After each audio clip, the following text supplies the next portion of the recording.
Hello, everyone. I am so excited to finally be talking about Lunaira Soul's Rift, which means that in a way I can sort of celebrate the first month anniversary of Lunaira with my review, which is very exciting. And as you can tell, because I'm already screaming, I love Lunaira so much. If you don't know what Lunaira is, it's just the most magical and most exciting musical of this year, and I highly suggest that you go listen to the first episode right now. It's titled The Beginning, and I will be linking it pretty much everywhere, like in the top corner, in the description. Everything I mention about the socials for Lunaira or the episode will constantly be popping up on screen, so you don't have to worry about finding any information that you might need. And of course, I'll be linking the link tree below for Lunaira, so any information that you need will be there. Just go listen to it right now, okay? And then come back here and we'll talk. If you have already listened to Lunaira Soul's Rift, the first episode, then welcome. You can also go listen to it again. I mean, I would take this opportunity because I take every opportunity I get to listen to the first episode again. I love it so much.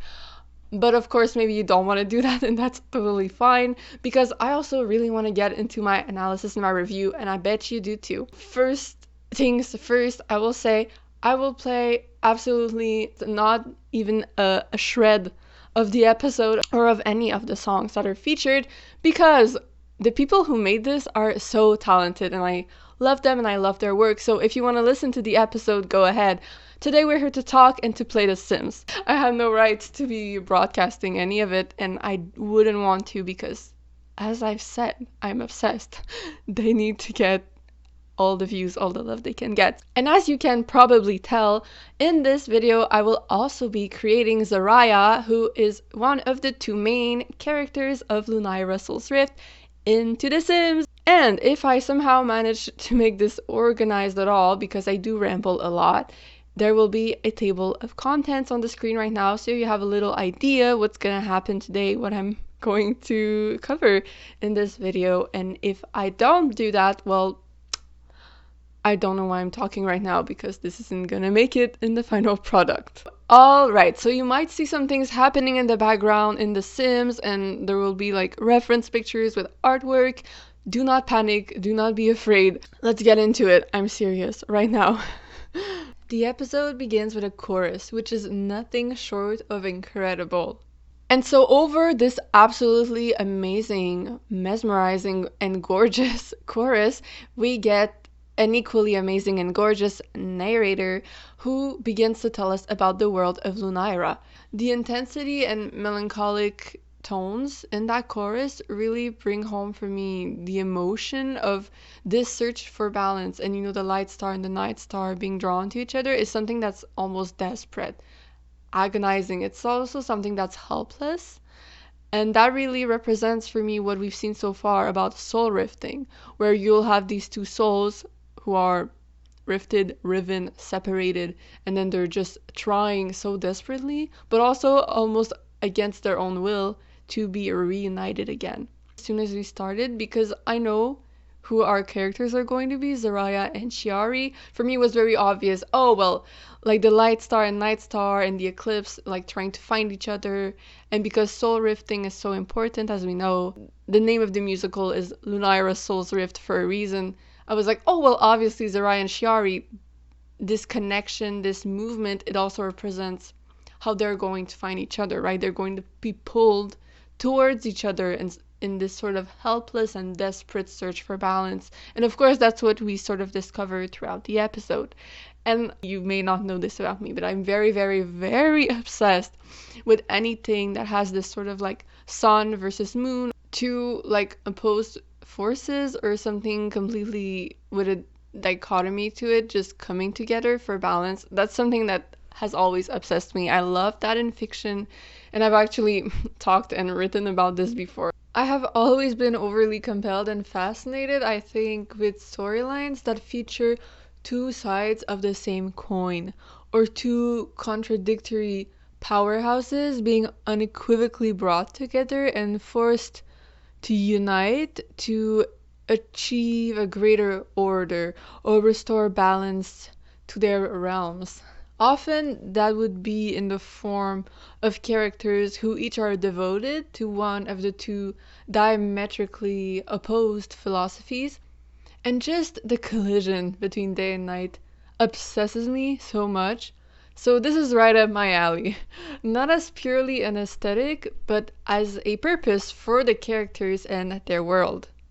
And not only was my attention completely captured by the content of what the narrator was telling us, which is this story about this magical world. Already we know, like, you feel it. You can feel the effort that went into this. You can feel that this is a crazy world. Like, everything is planned, the magic system is solid, it really draws you in, but also the universe felt so immersive that they created because there was attention to detail in the sounds too. And I feel like just having like the sound of feet, the sound of breathing, the characters literally just breathing. And this sort of, sometimes we had like scraping sounds if they were walking on different sorts of terrains or pulling a chair or pouring tea, and all these details, and the attention to detail too, because you can't have all these details without being extremely skilled and also very focused on what you're trying to create. Having all of this meant we didn't need any visuals because it was so immersive. Like, I was in the room, I was in the forest, I was right alongside Zaraya, I was in her mind with Shiari all along. You know what I'm saying? It was so good. Right from the start, we get this ambiance of sorts, and it was really, really well done. Since I am talking about sound effects, I really want to talk about the doors. There were doors, so obviously they were gonna put sounds when doors are opening and closing.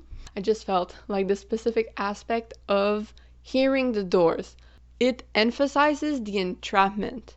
And it also connects these characters because that's one of the sounds that they have in common in both of their worlds, is the fact that there are doors. And this sounds really stupid when I say it out loud.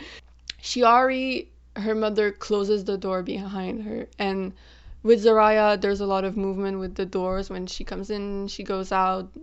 In the song, there is a lot of, in the song, I say the song, if just in case I say the song again and it's not clear what I'm talking about, Dare to Dream is sort of the song that plays all throughout the episode. When it was released, it was of course just one song. It was as the single, and it was also the song that they featured in the trailer.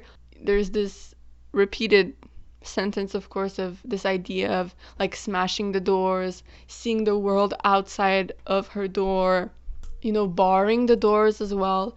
To have these doors always opening and closing reminds us that Zaraya is trapped, reminds us that Shiari is trapped. And of course, this entrapment is psychological. Like, physically, they can open the doors quite easily, I'm sure. But it reminds us that they're in these closed spaces. And that's pretty much the only thing they have in common so far, is that they feel lonely and trapped in their own lives. And what do they need? What do they need? We know what they need. They need balance, and they're drawn to each other. That's the entire story of the first episode. Just remember, I like the doors. Okay, I like the doors. What can I say? It was good. It was a good little touch, even though it was necessary and logical.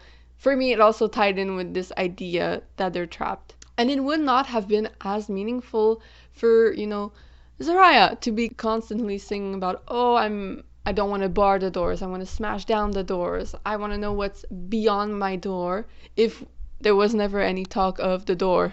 I need to stop talking about the doors. Zaraya is the first character we're introduced to. We're very much inside her head during the episode, although we do get a little glimpse of Shiari at some point, which obviously I loved because I'm very much a Shiari supporter. I do love Shiari a lot. I also love Ramir a lot because they're my kind of characters. Traumatized, closed off, cold, very ruthless, trusts absolutely no one. Like, absolutely no one.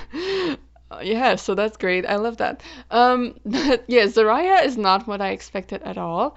And now I'm talking about my expectations. These are the expectations I had between listening to Dare to Dream, because the song did come out before, well, quite a while before the episode, which was great because I could listen to it every day and obsess a lot about it, which you will see because I talk a lot about Dare to Dream as well as about the episode. As I was saying, I knew that Zaraya had received a lot of training, not in magic, but in like physical strength. And I knew that she was going to be trapped and isolated. I didn't know if it was going to be in a little house in the middle of nowhere, which turned out to be the truth, which, is fine when your dad is Mr. Sir Dad. But when your dad is not Mr. Sir Dad, I'm guessing that would have been a lot more dire for her. What I did imagine though was that she was going to be ruthless and overly vigilant. So basically Ramir's personality or even Shiari's personality. And the fact that she was the entire opposite was very exciting to me. Actually, I was very pleasantly surprised. At first I was a little scared. I was a little scared. I was like, oh no. She has joy.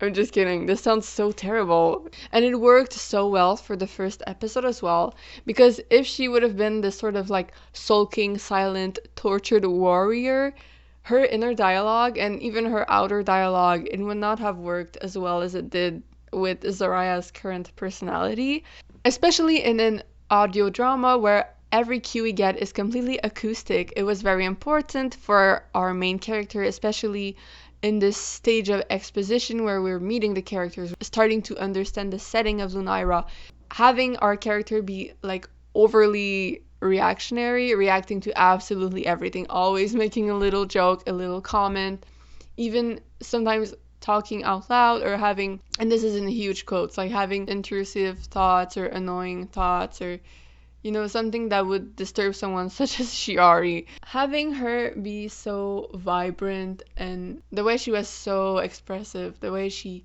is very excited about everything and speaks a lot, she's very volubile. Having all these characteristics, they really worked perfectly because now we got a very full view of everything. If she had been very sulking and silent and sort of gloomy in a way, it would have been less inviting and it would have been more difficult to execute, because in life, if you're like very guarded and focused on I need to survive, I can't trust anyone, like someone like Ramir, I feel like if we had his inner dialogue as our narration to like learn about this world, first off, we would have learned a lot more because we know that guy is hiding some things, but also it would not have been the same experience and we wouldn't necessarily have been so immersed in the world and we would have missed a lot of personality from him. Not to say that he has no personality, he has an amazing personality, but that's not the personality you want when you're introducing a new world. You know what I'm saying? That's not the kind of guy who's gonna say, why is my bed cold because he's lying in wet grass. He's just gonna look at the grass and then shrug and curse and move on. He's not going to be so interested in the world around him. And that's what's really important about Zaraya, is her interest in the world around her. She's so curious, and that makes us curious as well. So that's what I was trying to say. And right away, we're going to talk about Dare to Dream, because Zaraya's desire to explore the unknown is so fundamental to the episode. And that's also why we couldn't start with Shiari, because Shiari knows what's going on out there, or at least we get the feeling that she does. She's a princess. She knows her mother's queendom, and she knows the region, she knows magic. She's very knowledgeable. So starting with that character again, who is also, like I said, a little bit more guarded, a little bit more cold, it would not have been the same effect, because we wouldn't have had that curiosity about the world, because Shiari would have just said, oh, well, that's how things are. And we would have just sat there and nodded and been like, okay, thank you, Shiari. Meanwhile, with Zaraya, we're as confused as she is, and that's amazing. That's exactly what you want. That was a great choice. Even if we put aside the deep cleverness of the writing, putting Zaraya's story forth to make us feel her emotions and understand this world through a lens of ignorance, which is also our own, then when we meet another Lunairan for the first time, Shiari of course, we can have the same honest reaction as our dear Zaraya. The music is absolutely incredible and the lyricism is too, and that's just a little tangent I guess I'm going on with the music.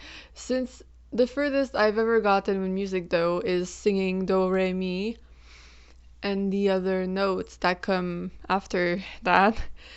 Sadly, I cannot speak too much about the composition or the production, but I know when I love a song. And the background tracks, as well as the chorus parts, are all out of this world. Absolutely stellar. And so is the episode, absolutely stellar. As I've repeated a lot, this is clearly a team who delivers quality. Even if I can't pinpoint exactly every aspect of the aforementioned quality. In Dare to Dream, I love the subtle hints that we are given about Zoraya's narration. Especially, I'm obsessed with the way they wrote the line, "the world right outside my door." So remember earlier when I said I'm gonna stop talking about doors, I was lying, I'm gonna talk about them again. But seriously, it shows the shift in mindset in Zoraya, and especially when you listen to Dare to Dream, the single version, all at once, and like I did many times every day. But even if you don't, you clearly see like the evolution, because she's clearly repeating some orders that her father has been hammering into her to protect her, obviously out of his love for her. And that order is, don't look outside your door, don't you even dare to dream about it. But the right outside. In the lyrics, there is a right outside. It's not exactly what her father would have been telling her, which is don't look outside. It's right outside. And that is added because it shows us that she's beginning to doubt a logic that she used to view as reasonable. She sort of endured it.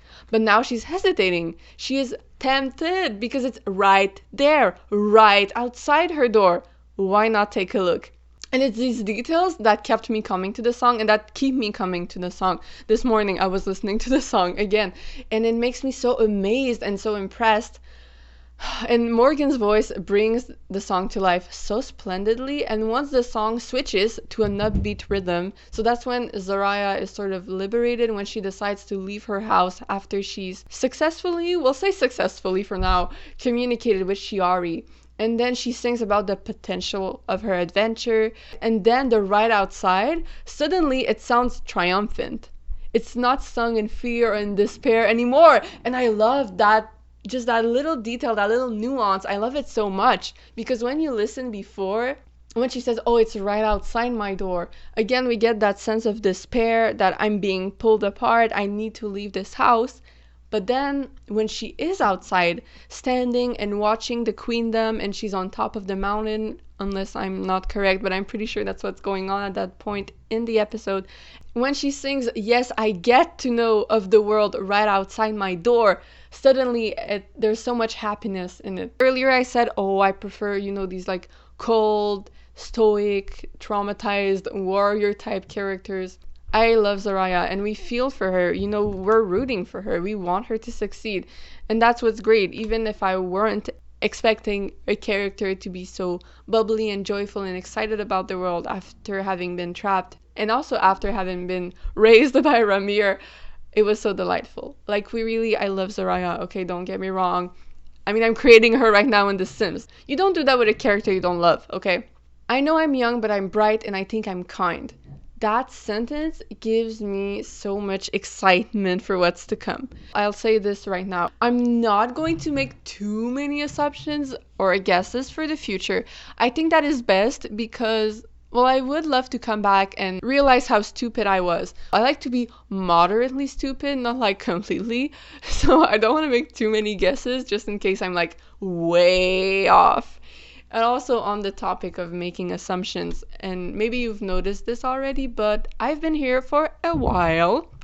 And when I say here, I mean around the project that is Lunaira. I'm really gonna try not to rely on those outside hints. So in everything that I say, there will be bias, but I will never refer. I will never be like, oh, remember that one Instagram post from 2024. Like, I'm not gonna do that, but I've seen it, so it's in my mind. I can't erase it.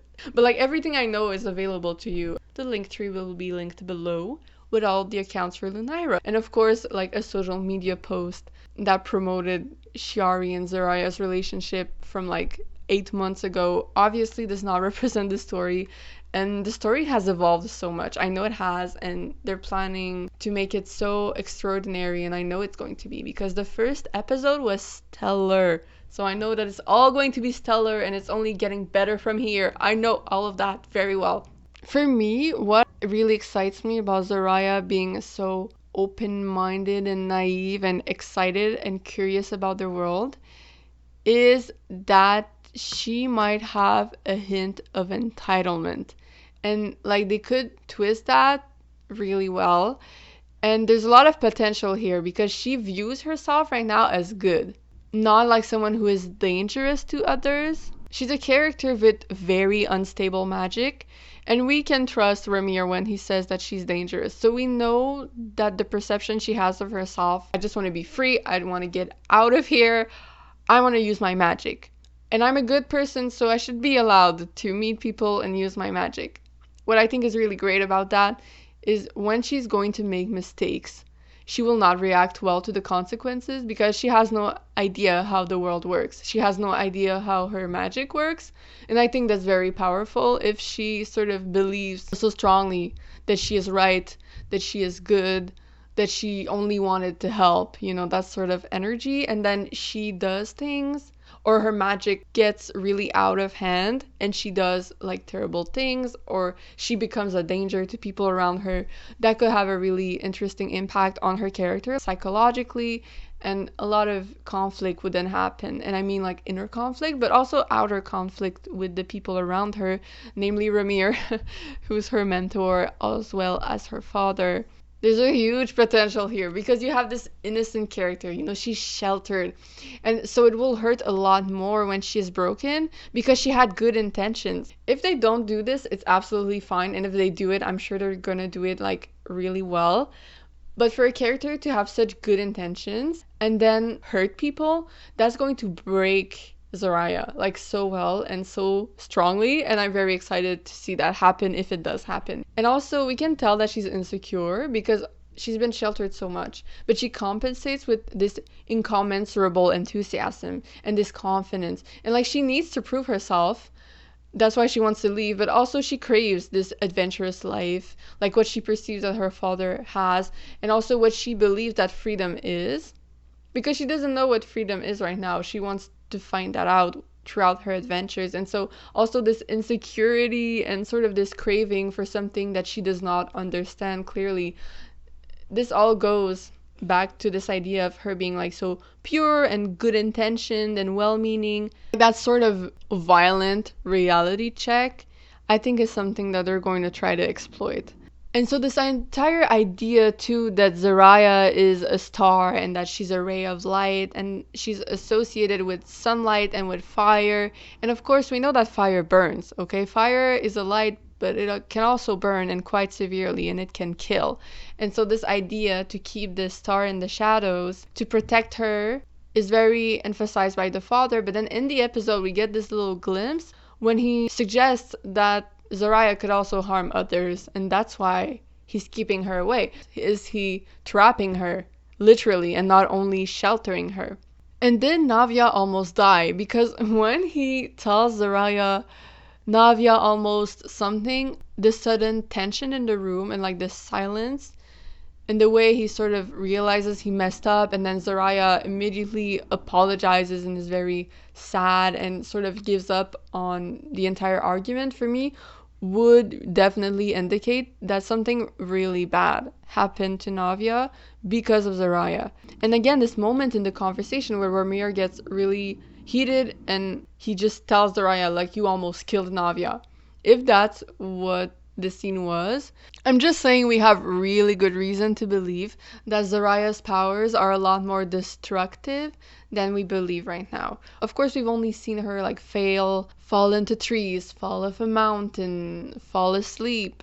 Going back to Zaraya's psychology, she thinks she knows who she is. Like I've said, she thinks she's kind, she thinks she's bright. For her, she sees her brightness and her magic as something to explore, an adventure, something exciting. And this is why she seeks to find herself. Even though like she sort of has this preconceived idea of who she is. But I think when she's gonna step out into the outside world to find her own soul and know herself, she's not gonna find something that she likes. For magic, there is no better training than being thrown into the pool. As we know in this world, souls and magic seem to be very closely entwined. So really, having this adventure will help her figure out what's going on with her soul, because her magic will undeniably evolve once she has left the confines of her little home. We know that when the night star and the light star meet, balance happens. Meeting Shiori should bring balance to Zariah's life, but I don't think that balance will be instantaneous. On the contrary, I think there will be a lot of trouble. I think it will be very, very chaotic. But in the end, they will reach balance together. Well, I hope they reach balance together in the end. Maybe they won't. Maybe it will just remain chaotic forever. Like Lunera just crumbles entirely, just explodes. Okay, I'm so sorry. That wasn't funny. Let's talk about Dare to Dream again. Yes, again, I'm sorry. My initial thoughts about this single, I'm gonna talk about them right now because they have a lot to do with Zariah's journey, and that's kind of our topic right now. I'll say about the song itself that I really loved the new version that was like separated into these three sort of new songs or three new parts to the song into the episode. I thought that was smart. I really liked it. I wasn't expecting that. I thought we were gonna watch the episode, well, listen to it, and then at some point, Dare to Dream was just gonna start playing. But then it was like playing at these different moments, and it really followed and reinforced the story, and it was a little different than from the single. So that was cool. I really liked that. I was amazed. I was wowed. And now Zariah's journey. Let's talk about that because we haven't talked enough. Ha! We haven't talked enough. I say screaming like a crazy person because I've been filming for almost an hour now. Often in musicals, a singular sentence or a musical arrangement will be used repeatedly in different contexts to show the growth of a character or the evolution of a situation.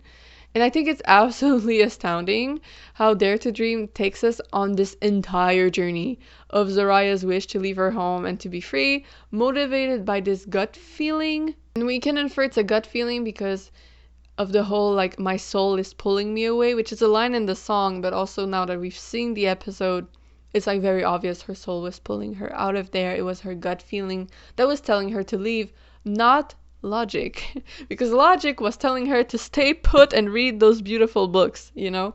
So the song, it really feels so cohesive, and there's no feeling of it being rushed, and there's also no feeling of it being dragged on, you know? It's literal perfection on the timing. And the repetition of Dare to Dream, that really ties it all together. And fittingly, it's also the title. But first, when we hear Dare to Dream, it's the command, it's the mantra that she repeats to herself. It's something that her father figure has hammered into her brain. You cannot dare to dream. Do not dare to dream, because it will endanger you and potentially others. Then it beautifully evolves into Zariah daring to dream when she leaves, when she escapes at the end of the song. And at the end of the episode as well. Which once more is made so clear by her triumphantly singing over these crazy choirs. By the way, I have not mentioned the choirs enough, and they're in a made-up language. Oh my gosh. I'm just so blown away by the structure of the song. And then it was reinvented for the episode. It was great. I already said that. But the song itself, like the deep understanding of how to tell Zariah's story through a singular musical piece, is incredible. It was truly amazing. It was truly amazing. And switching from her trying to convince herself to discipline herself with this order to never dare to dream. And then it just transitions so naturally into Dare to Dream, becoming her motivation, becoming what she accomplishes. Clearly, I really, really like it because I can't stop talking about it. It's so good. The musical was presented to us in this way as listeners as the queer, diverse fantasy musical that you've always been dreaming of. Something that will be special to you and represent us as a community. Queer, diverse artists who love fantasy will finally get what we've been looking for. And this musical is special for us. It is special. In a life that feels only like protocol at times for us too, which is something that Zariah sings about. To have this song exist in the context of the world right now, in our lives, we aren't allowed to dream.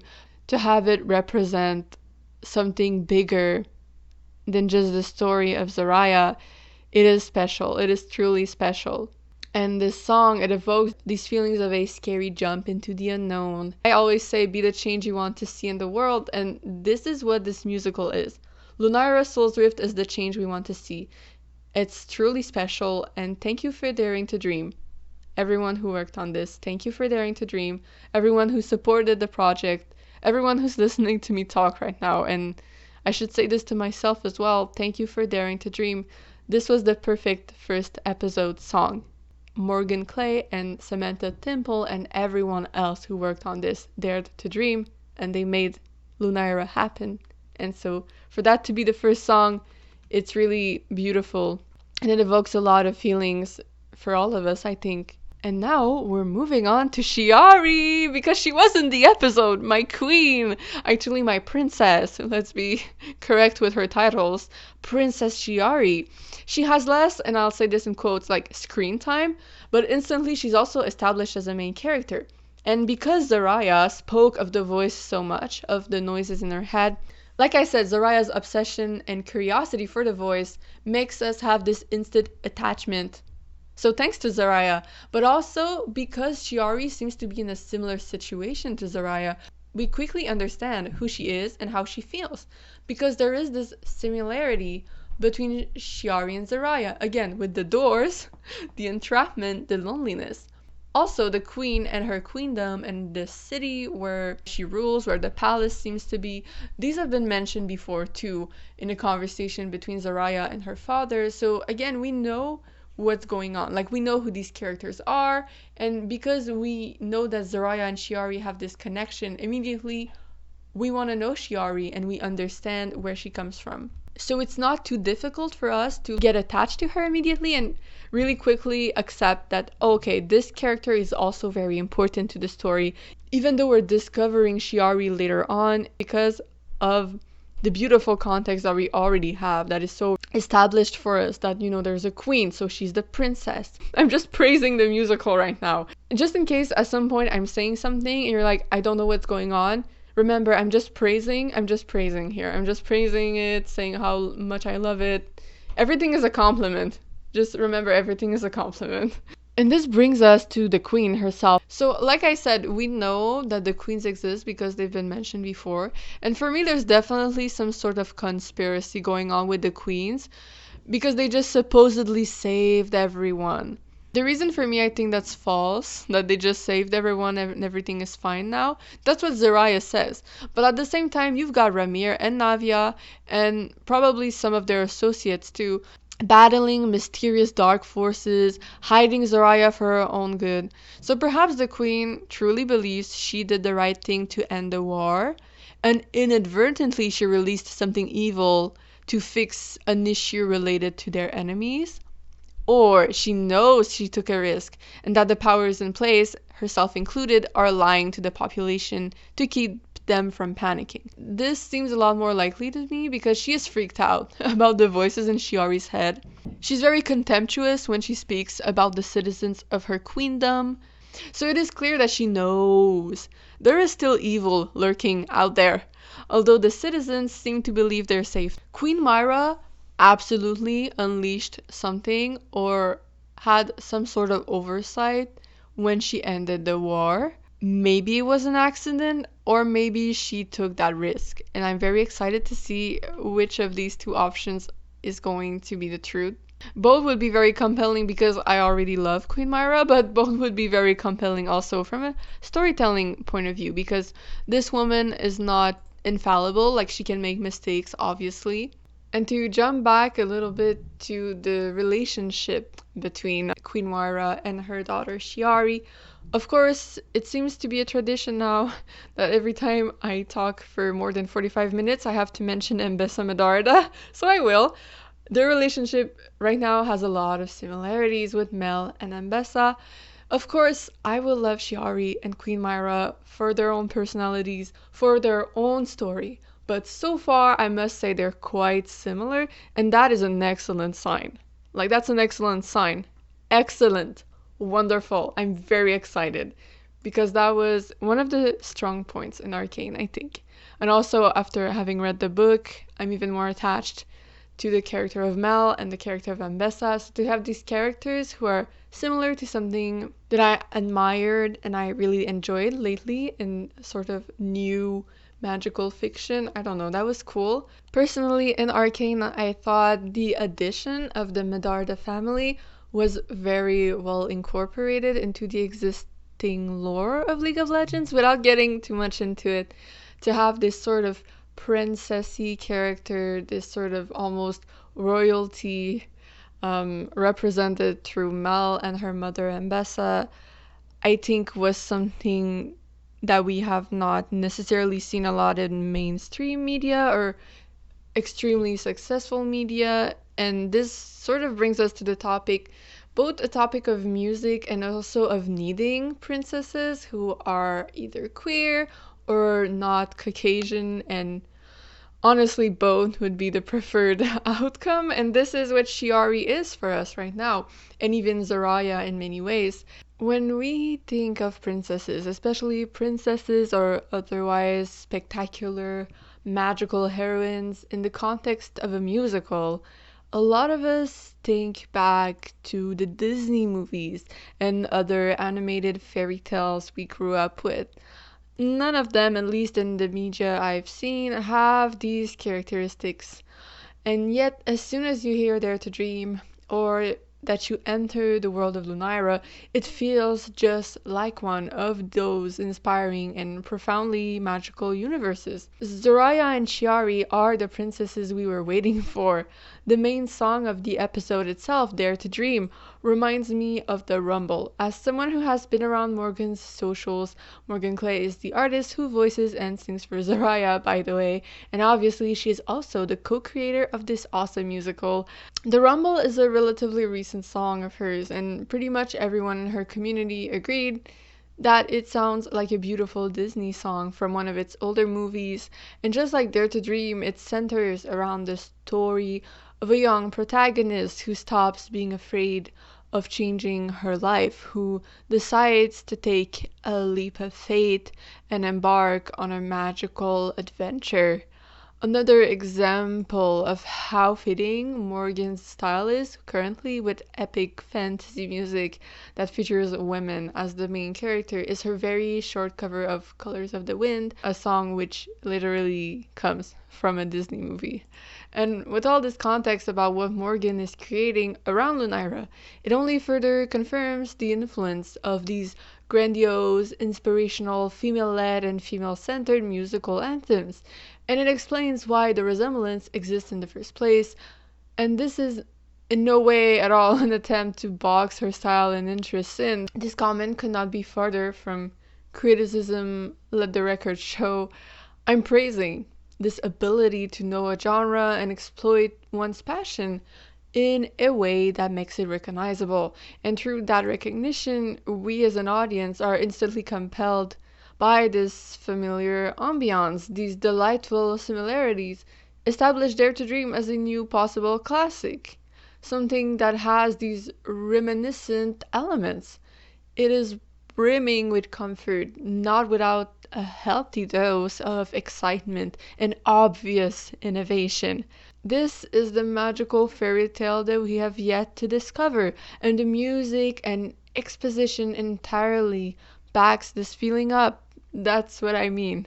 The first time I heard Dare to Dream, it reminded me of the Rumble and of Morgan Clay's art in general, which always has this very vibrant and very reminiscent feeling of watching a Disney movie when you're young, or even a Barbie movie, any musical movie where the main character is a princess or a heroine of some kind and she starts singing about her dreams and how she's going to change the world. Circling back to Ramir, who we mentioned a little bit earlier, but now we'll just dive slightly more into his character. I already had a lot of impressions and expectations maybe about Ramir because Zaraya does speak about him a lot in the song, Dare to Dream, as always. Since I'm the kind of person who likes to look at every single word in a song until I'm satisfied that I've sucked out every last drop of meaning, which rarely happens because music is pretty much an endless source of meaning and of inspiration as well. Well, I still had some hints about what I thought Ramir might be like, and also at first we didn't know who he was going to be in relation to Zaraya, because he could as well have been a mentor or a father figure, or a real father like we know he is for her right now, or at least that's what we assume he is. What we can tell about Ramir's personality, of course, in the episode, but also which is very clearly explained or transmitted to us throughout Dare to Dream, is that his whole "Don't you dare to dream," like the message of the song, of course, is an attempt to protect Zaraya, we hope. It's not really an attempt to truly harm her. And he wants to protect her, we understand, from monsters, from the outside world, also from getting hurt, and especially from finding out, or I say certainly, but probably, from finding out a certain magic related truth about her world and also about her life. And he's also a person who's afraid of change, I'm sure, because that would be very coherent with the way he's been acting so far and with the fact that he's supposed to be the person who wants to keep Zaraya from changing, which again is expressed in the song. Once more, the imagery and sort of the metaphors or similes of really encouraging her to bar the doors, stifling her freedom, asking her to never change, these are all very good ways to show that he's an overprotective father. They're all very clear images in my mind that we can associate with a fatherly figure. And also from the song, what I think is really cool and interesting is even before we knew who Ramir was, before we had heard anything from the episode, we could feel that she had this sort of bittersweet feeling of love. And when I say she, I mean Zaraya. And it's also mingled with guilt because she wants to run away. And that really for me indicated a family bond even before we knew who Ramir was going to be. And also when she sings that she is young, like I'm young but, and then she keeps singing, this also implies her relationship feeling or literally being like a child in relation to her father. Arguments that led me to believe that Ramir may just be a mentor and not necessarily a father to her were especially the moments in the song where she speaks of her powers and needing to discover her powers, and especially the parts about her learning to fight, but only with familiar foes. Of course, now we know that familiar foes is literally her family. Now we know it's Navia and Ramir. But before, it could have been just a group of warriors or this man in particular who is training her. And what I think is really fitting is in the end, Ramir is both her father and her mentor. And he has a very rigid behavior and he trains her, and that gives him less of a fatherly status over Zaraya. So that's when he leans more into the mentor role. And overbearing parents, of course, bring us back to Shiari and Zaraya and their similarities. Both of their parents are overbearing with the same intentions, which is I will protect you at any cost. And they also fail in the same way. And on the topic of both of them having this parental figure that's very severe and has these very incisive opinions and comments to say, these parents that want to protect them or want to protect others from them, and in that attempt will really shelter and restrain them, they both also have a more visibly nurturing adult in their lives. For Shiari, there's, I'm assuming, a servant or assistant of some kind. We're not sure if she's extremely close to her, but she seems to trust in her because Shiari almost confides in this woman, and this woman also says, "Oh, I know you very well, Shiari. I see that you're hurt." Something along those lines. I'm not going to quote it exactly. They seem to have a pretty good relationship. Meanwhile, with Zaraya, there's her Ago Navia. Obviously, Zaraya and them have an amazing relationship. They're extremely close. Shiari and Zaraya's lives are definitely mirrors, and Shiari is guarded, very intelligent. Zaraya is probably very smart as well in her own ways, which we have not seen just yet. She's very expressive and enthusiastic, and they're both very strong warriors. They're really opposites, and they come from very different backgrounds. Shiari being the literal princess, Zaraya coming from this little shack in the woods where she's lived for like 15 years. And I say 15 years because we know that when she was a child, she came to the kingdom, so she's seen the land outside before, but she was a very, very young child. What does bind them is this loneliness that I've talked about, and also their soul connection. And we know that in this world there are soulmates. And we know also that Ramir had a soulmate, which we learned during the fight with Zaraya. And then it was immediately swept under the rug because Ramir was very, very angered and triggered by the mention of his old soulmate. And is this soulmate Jun? I don't want to talk about it too much because right now in the episodes we have no idea who that would be. If you want to know more about Jin, you can just wait for the following episodes or you can go online. There's information there about him. My question is it another partner than Jin? Is it perhaps even Zaraya's other parent?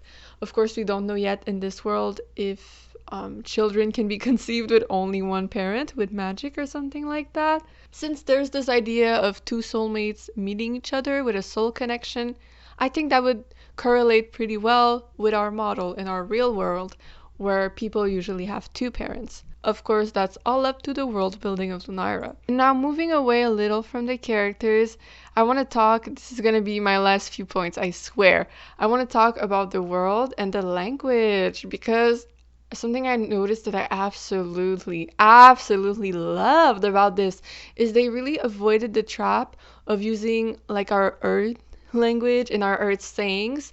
And it was so clever how they reinvented a lot of sayings or just common expressions, especially in the conversations with Navia, because she often uses like little idioms from their world. So in the conversation between Navia and Zaraya too, there's so much lore that's delivered and it's just so natural and it flows within the way they speak. And when the characters use these sort of Lunarian idioms, it really just reinforces that feeling of immersion and of a complete world, and just the talent of these people is just very exciting to me. And of course, I'm going to talk about the language they created. Because, okay, any fantasy world with a created language, you're already on top of the game, baby. Like, that's amazing. That's so cool. I am pretty sure it was the initiative of one of the voice actors to just create a language for Lunaira, and then for them to use it, and it was so exhilarating to hear it, especially in that chorus at the start, which really displays the beauty and the complexity too of this language, and it creates immediately anticipation, immersion. You're hearing something completely unknown, something completely original. How could it not create this amazing feeling of excitement? For me, it was immediate. And there's a sense really of completion with this language, with the lore, with Lunaira being a world, and at the start we understand how this world was created. It's a complexity, it's a closed world, infinite or not, and it's remarkably different from ours. It's a different universe completely, because they don't use Earth idioms. They have a magic system that seems really solid so far. And my last point would be Lunaira. I'm very excited and very curious about Lunaira. Is it a continent? Is it a country? Is it a planet? Is it just some undetermined fantasy land? Who knows? No one knows. Well, they know. I hope they know. I'm sure they know, the creators and everyone who works on the project, but we don't know. And I'm very excited to see if they're going to talk about that a lot more. So far, Lunaira, it seems to be the name of the universe in the way they talk about being Lunairans. It makes me think that Lunaira is something with boundaries, maybe, because they know, oh, we're within Lunaira. Or maybe Lunaira is infinite. I'm very excited to know. And that should be the last thing I have to say about the episode. I just want to make it very clear, if you're someone who has worked on Lunaira and you're listening to me ramble right now, I hope I've complimented you, because that's what I've been trying to do all along. And you deserve all the compliments. You deserve an enormous shower of compliments. And you also deserve a round of applause, which will be very much a fake round of applause, but I will give it to you right now because you're cool and amazing.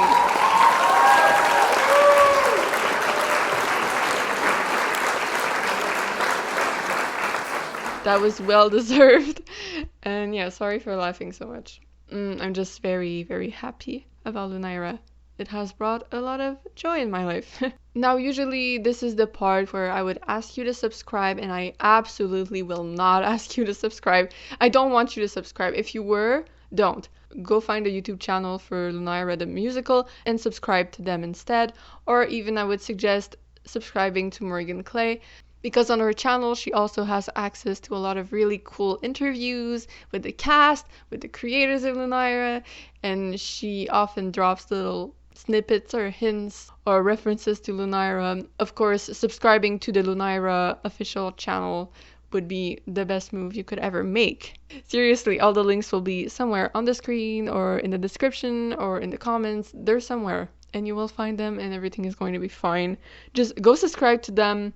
Support the episode. Don't support me. I'm just rambling out here. I don't need support. You can leave a comment or a like, and if you'd like to discuss anything I said, I'm going to be in the Discord server because I've already been there for a while and I love to ramble, but monologues, sometimes they get a little boring. I love to share with other people, and I've shared already with a few other fans of Lunaira, and it was great. So feel free to chat. Maybe you disagree, maybe you agree, maybe you are not opinionated and you just want to, I don't know, say hi. That's fine. I'll say hi back.